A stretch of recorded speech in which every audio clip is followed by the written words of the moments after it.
Good morning. Good morning, BJ. We've done a little bit of clearing of what's been going on recently for both of us. So, what I was thinking about this morning, Linda, is that you and I are just getting to know each other, and we haven't coached with each other before. Although I know you've been coached before for years. So, tell me what it would be useful for me to know that to support you as client that you've learned about yourself. Well, one of the reasons I was excited about you coaching me, even though we thought at first I was going to coach you, is I like directness. And one of the things I like about you is even though I don't know you real well, I know you through our contact with inviteCHANGE. You're a direct person. And I like that about you. And that really works for me. Okay. And I think it's a nice balance to the fact that I can be direct, but I can also be extremely politically correct and careful. And so my telling you that I like directness helps me to be more direct. That sounds good. What I'm going to do here is put us on gallery view. So I'm looking a little bit at the camera too, because I know what I'm doing is looking at you, and it looks weird for the camera, but we're on camera, so that's just the way it's going to be. So, all right. So how about if we start by taking a couple breaths to just come into this space together? Yeah.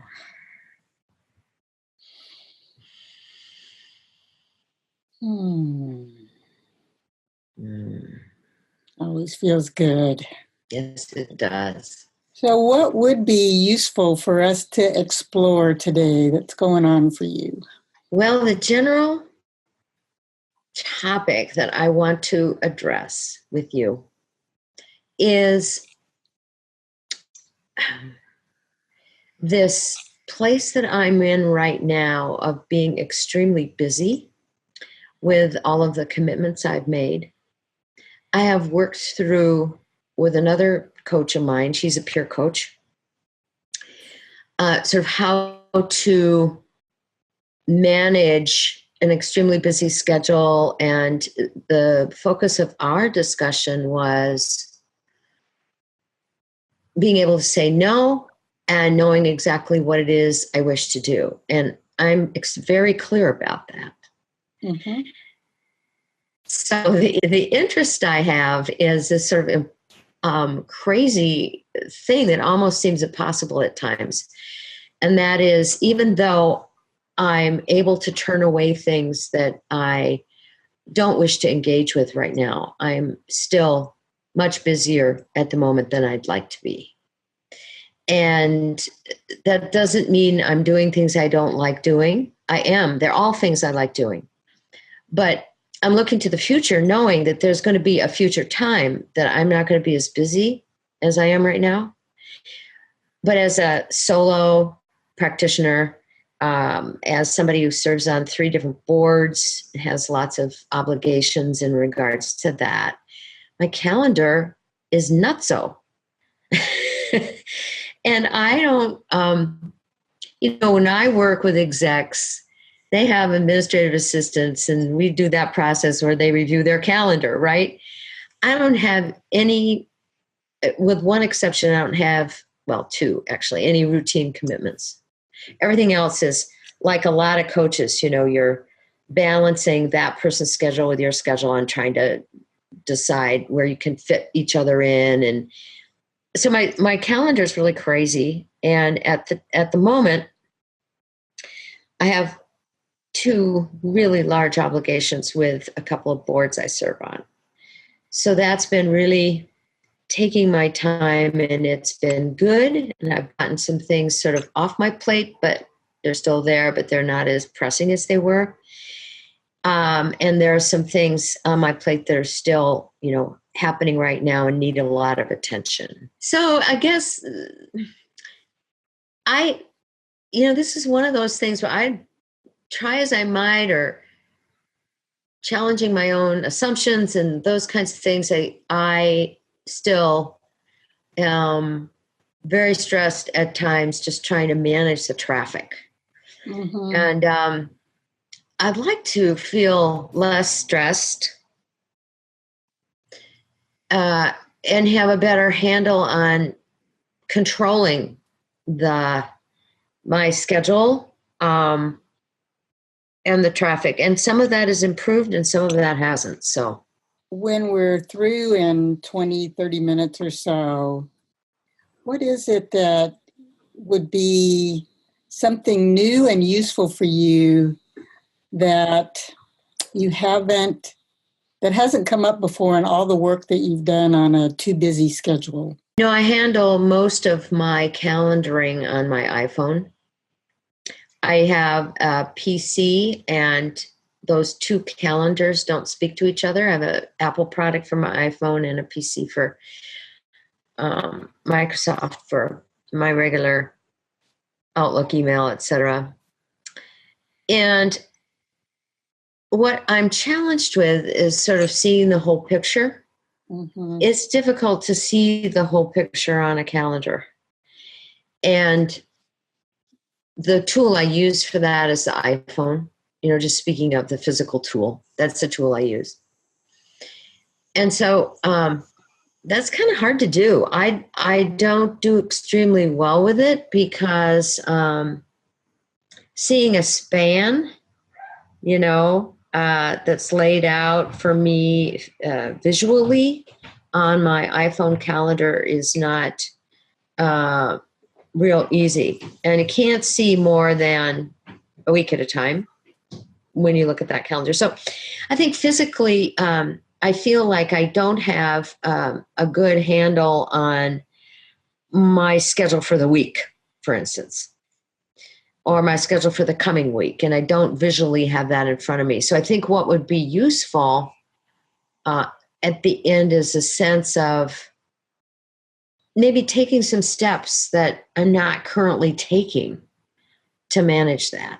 So I'm really hearing something about seeing the whole picture, that there's something about seeing the bigger picture. Right. That's missing right now. In terms of my schedule, yes. To be able to see the holistic aspect of my schedule, like let's say a month at a time, or a week at a time even. I really can't even print that out on my iPhone, or at least I don't think I can. Mm-hmm. And since that my schedule is not on my PC, but it's on my iPhone, that's critical that I can try to see the whole thing. So, and you asked for some directness from me. So my directness to you is that seems like sort of a simple thing. What do you think's been getting in the way of your getting this sense of the whole picture of your schedule, or bigger picture of your schedule with what you've been up to? Well, I don't know. I think lack of imagination is probably getting in the way, and time to sort of reflect on, which is what this is good for. Mm-hmm. Time to reflect on what could I do that I'm not currently doing. And I know one thing I could do that just came up for me as you asked that wonderful question. Mm-hmm. Is I have a computer consultant guy that I use. I mean, he fixes problems with my computer, and he's just my salvation. I haven't gone to him and asked him how I can, if there's a way that I can print that from my calendar on my iPhone. And there may be, and I may just not have discovered it. I also haven't, quote unquote, Googled that to see if there's a way I can do it. I just haven't focused on it. But as we're talking, I realized that the thing that would really be the most useful to me is to be able to visually see my calendar, because I always used to carry a visual calendar, but I swear to you, I am not going to carry a day timer. Mm-hmm. It's enough managing my iPhone. I'm not going to do it. So I want to come up with something around that I can do. And the other problem there is that my husband, the dog, he switched companies twice on me. We used to both have iPhones and used to be able to help each other with our technology. And then he went to a Samsung, and now he's gone to a Google Pixel phone. So he's lost cause. He can't help me. Yeah. That's, Oh, go ahead. Mhm. No, go ahead. I was going to say, so something you're not going to do. You're not going to carry around a big calendar like I That's have, right. daytime. You said that you wanted to reduce stress, that was a piece, that was a big part of it. What else makes this important for you other than lowering your stress? Well, my stress goes up when I feel a lack of control. So what comes up for me is control issues. And it is directly connected with stress. So, but your question is well asked anyway, because what comes up for me is the worst possible scenario for me is screwing up and forgetting an appointment, especially with a client. You know, like I forgot to look at a certain aspect of my calendar, and I messed up and didn't I forgot an appointment. That rarely happens, but when it does happen, the bottom falls out for me. Mm-hmm. I feel as though I feel terrible, you know, because it's my responsibility. And so I take that very seriously. So that's not so much a stress thing as it's, I suppose it is. It's lurking in the background. It's an impact thing when I forget something like that. It really impacts me at a stress level. Yeah. Ask your question one more time. So other than reducing your stress, what do you imagine will be different for you if you can have this greater sense of a bigger picture of your calendar?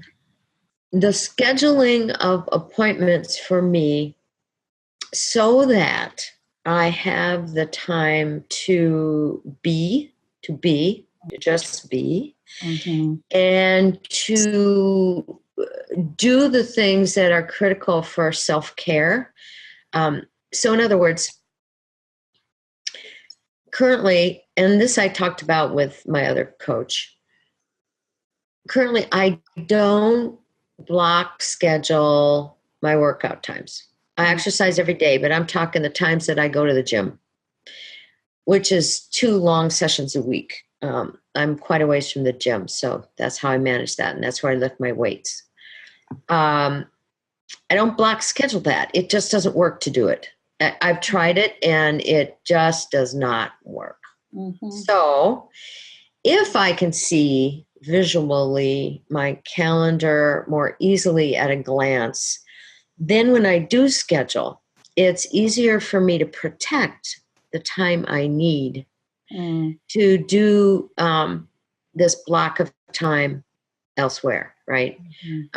The gym or wherever, errands on the other side of the river. We're in a rural area, and I plan my visits to the other side of the river because go across an expensive toll bridge, and, you know, that's just what we do. So I'm hearing to make sure, one of the things is to make sure that your Linda time.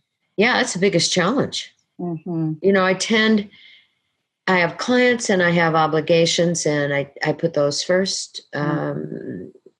Generally, easily put those first because they're physical, verbal demands, you know, scheduling demands. So me time, Linda time, be time is more flexible. Yeah, or has been. And that might be a whole other session that I'm not hearing. That's what's something like of doing things in a different way, but that's a different topic. Well, actually, it's actually the topic I discussed with my other coach, and I have a really solid beat on that.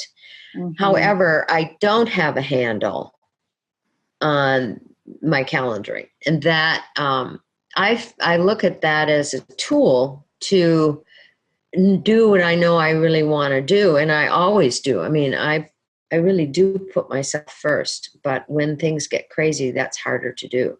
I get this sense, and again, you know, we're just getting to know each other. Thank goodness. I'm so glad about that. But I had, you know, what I do know about you is you have a real creative streak, and things about creativity and beauty and appearances have an important place in your life. Am I right about that?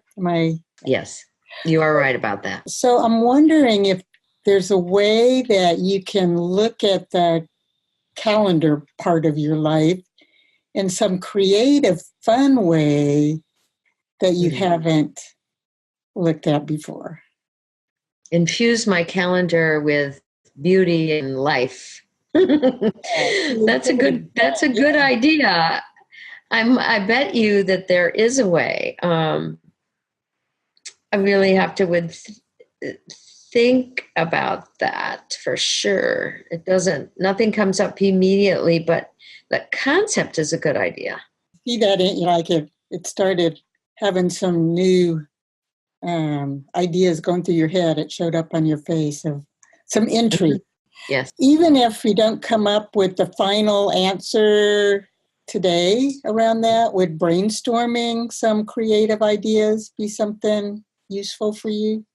I just am sort of drawing a blank about what I would contribute to the brainstorming process at the moment. But sure, I mean, if you feel like you could assist with that, get me started on that, sure, I'm game. Well, and it's what you want. So it's something that would have you, it's almost like having excitement about the calendar rather than it has control over you. Well, okay. So one of the things I could do, and I don't do this, I suppose it's an extra step that's sort of a hassle, so I don't do it. And that is, you can on your calendar appointments put an alarm, right? And most calendar appointments, I don't do that because I'm pretty good about checking my calendar and not screwing up. Mm-hmm. But I wonder if there's something about using that technology in that way that would be fun. You know, like some fun alarm that I could set for my calendar. And instead of doing it 15 minutes before, which is what I generally do if I set an alarm on my calendar, I could set it for an hour before so that I couldn't really screw up too bad if I got notice an hour before and I had time to get somewhere or do something I needed to do. Mm-hmm. Yeah, so that's one thing comes up. Okay. So giving yourself notice, and would it be over more things than the ones that you now put an alarm on? Would you want an alarm on more things on your calendar? Well, I would think that that if I made a practice of always putting an alarm on every event I schedule, that might be a new discipline that it might be a de-stressor to have an alarm over that one issue that I'm afraid I might forget something. Right. Which has happened. What would be an alarm that would be, just the word alarm is getting me now, like alarm. Yeah, a reminder that would be fun and energizing and the opposite. What's the opposite of stress? Ease. Oh, so what would be an alarm that would bring peace? Well, I think some musical alarm I'd have to go through the alarms and find one I liked for that. That's unique to that, because most of the sounds on my phone have their own, the functions have their own unique alarms or sounds. So I'd go through and I'd find something fun. Mm-hmm. That would be an alarm for my calendar appointments. Okay. Ease. So that's one thing that you could do, experiment with. There would be that reminder. So the other piece that you talked about is to see the bigger picture. You know more of what's coming up for this week or next week or this month. And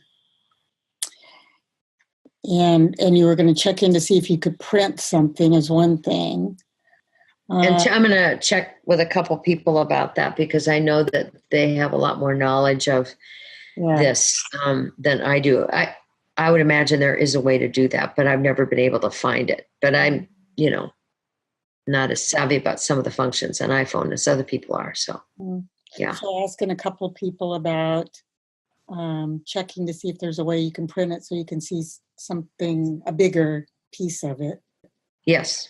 What else comes up that might bring more peace to you as you feel into your calendar and your busyness, even though it's all stuff you like?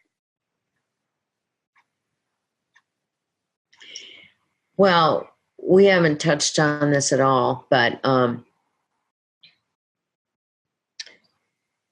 one of the things I notice about myself as I age is that I'm a night owl, right?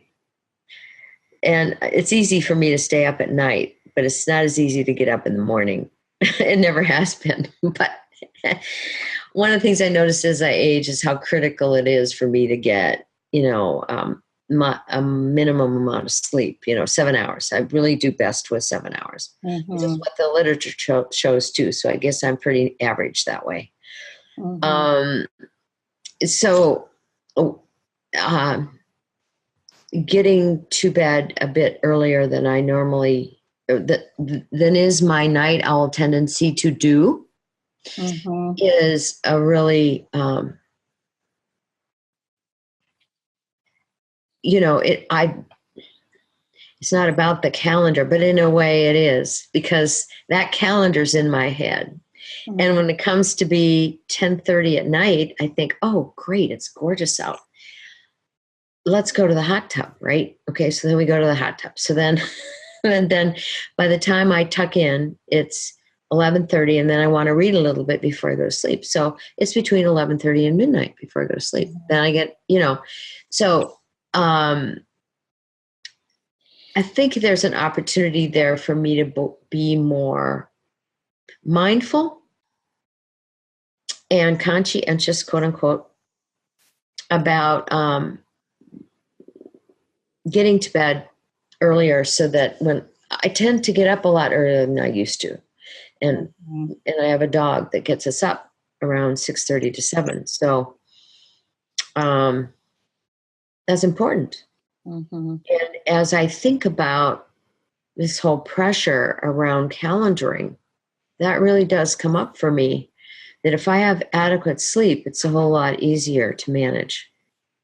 The Linda part of this, making sure that you're into this in a big way. Yeah.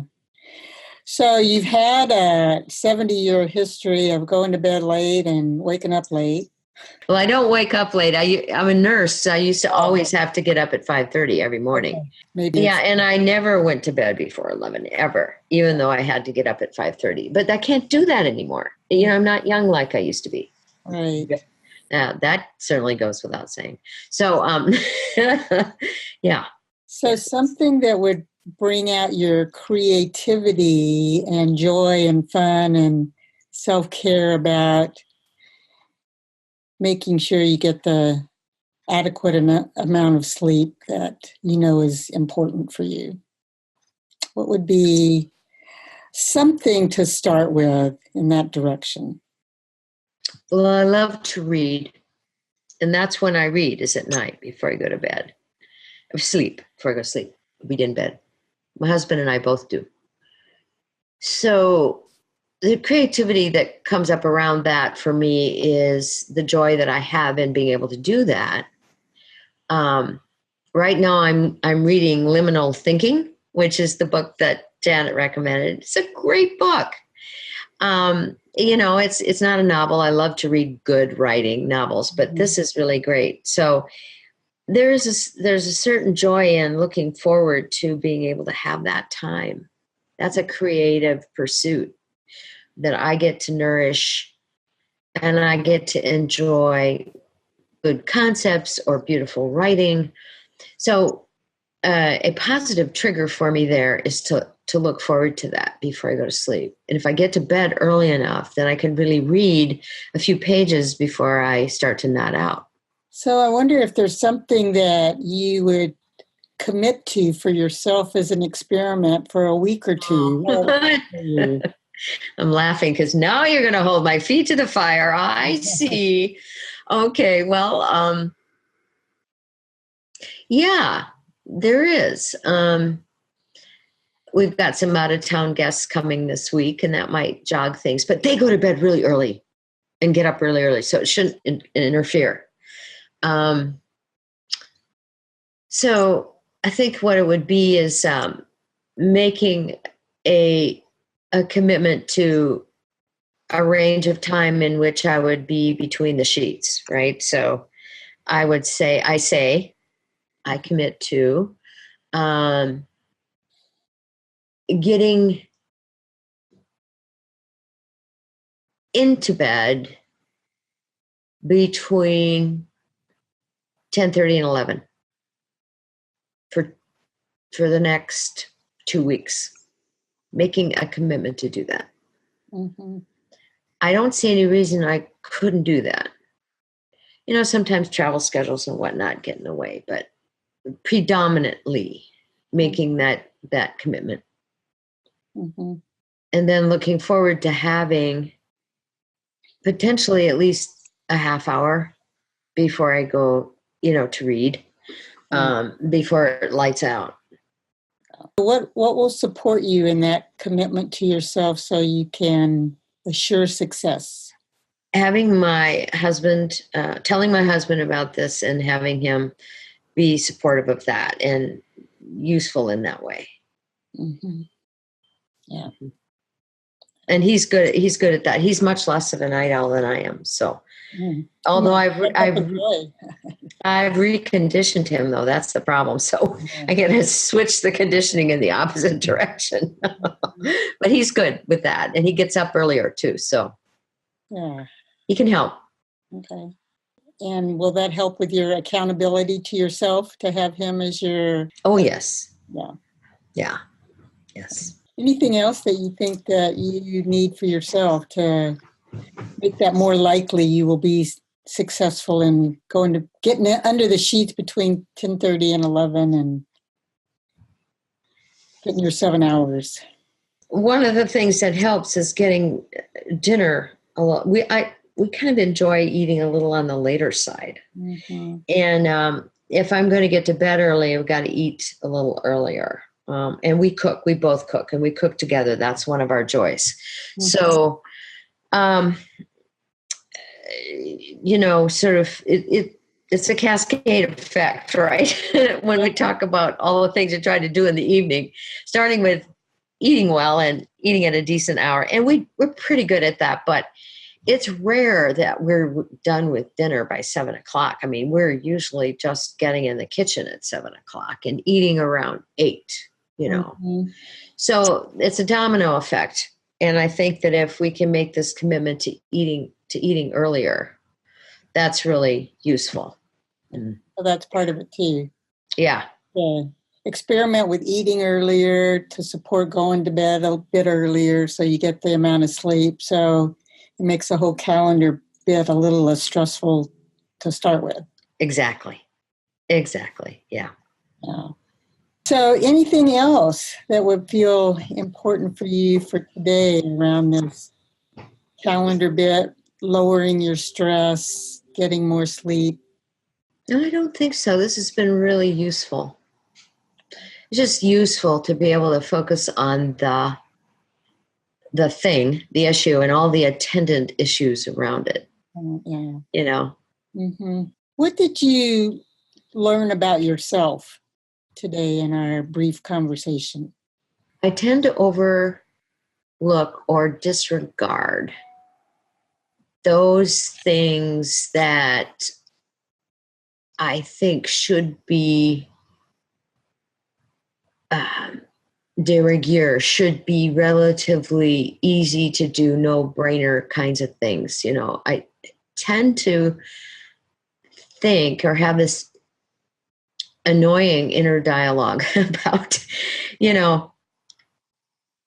I just need to focus in a different way or pay more attention to my calendar, and kind of casting self-responsibility there, as opposed to what I learned today is that if I just slow down and really look at the issue and what the opportunities are, there's really a lot of answers hidden in this little problem that is annoying, that I feel like I should just be able to manage, Yeah.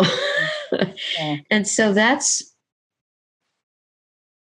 I do this with my clients all the time, right? So this is really useful. And I learned that about myself, that I tend to feel like I should just be able to do that, right? Just take care of it. And it doesn't work that way. It takes intention plus attention equals manifestation. Yeah, including some of those things that seem like they would be simple that can be disregarded because it's the frog getting the water turned boiling water. Yeah. Going back and looking at that. Right. Well, good. Well, I look forward to hearing how this experiment goes for you. And thank you, BJ. Thank you so much. This was wonderful. Well, good.